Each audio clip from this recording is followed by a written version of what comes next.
પાનોલી પોલીસે દુષ્કર્મ અને ધર્માંતરણના ગંભીર ગુનામાં સંડોવાયેલા રવિન્દ્રા ગામના આરોપી અજવદ અહમદ ઇબ્રાહીમ બેમાત સામે સખત કાર્યવાહી હાથ ધરી છે. આરોપીના રહેણાંક, મકાન, દુકાનો તેમજ મદ્રસા ખાતે થયેલા ગેરકાયદેસર બાંધકામ તોડી પાડવામાં આવ્યું. પાનોલી પોલીસ મથક હદ વિસ્તારમાં આવેલ કરમાળી ગામની મદ્રસામાં મૌલવી તરીકે ફરજ બજાવતા એનઆરઆઈ અજવદ અહમદ ઇબ્રાહીમ બેમાત પર મહિલાએ ગંભીર આરોપ લગાવ્યા હતા. ફરિયાદ મુજબ આરોપીએ મહિલાને પોતાના ઘરે બોલાવી પાણીમાં કોઈ અશુદ્ધ દ્રવ્ય ભેળવી અર્ધ બેભાન હાલતમાં તેની મરજી વિરુદ્ધ દુષ્કર્મ આચર્યું હતું અને ત્યારબાદ ધર્માંતરણ માટે દબાણ કરાયું હોવાનો પણ આક્ષેપ નોંધાયો હતો.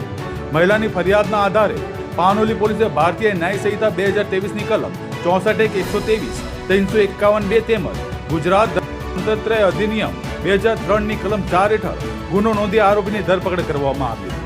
આરોપી કરમાલી ખાતે મદની દારૂત તબિયત મદ્રસાનો ટ્રસ્ટી હોવાની વિગતો બહાર આવ્યા બાદ તલાટી તથા તાલુકા વિકાસ અધિકારી અંકલેશ્વર દ્વારા સ્થળ તપાસ હાથ ધરાઈ હતી.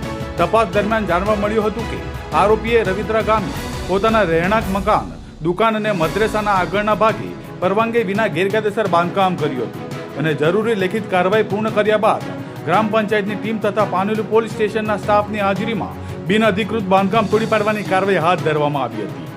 તારીખ 11/11/2025ના રોજ પાનોલી પોલીસ સ્ટેશનના રવિન્દ્રા ગામ ખાતે આવેલ આરોપી અજમદ અહેમદ બેમાત કે જે ત્યાં મૌલવી તરીકેનું કામ કરે છે તેની વિરુદ્ધ બળાત્કાર અને ગુજરાત ધર્મ સ્વતંત્ર અધિનિયમ અંતર્ગત ગુનો દાખલ કરવામાં આવેલો હતો. ત્યારબાદ આ ગુનાની તપાસ આગળ વધારતા આ આરોપી દ્વારા જે જગ્યાએ તેના રહેણાંક મકાન, તેની દુકાનો અને જે જગ્યાએ મદની દારૂત તરબિયત મદ્રેસા આવેલા છે તેની તપાસ જે છે એ ગ્રામ પંચાયત અને તાલુકાના કક્ષાના અધિકારી દ્વારા કરવામાં આવી અને ત્યારબાદ તેમને જે અંતર્ગત નોટિસ પણ આપવામાં આવી અને ત્યારબાદ આજરોજ તેના તમામ આ વસ્તુઓને જે છે એ જે ગેરકાયદેસર દબાણ હતા એ તમામ ગેરકાયદેસર દબાણોને જે એક્ઝિક્યુટિવ મેજિસ્ટ્રેટની હાજરીમાં જે છે એ તોડી પાડવામાં આવેલા છે. કેટલા મકાનો અને દુકાનો?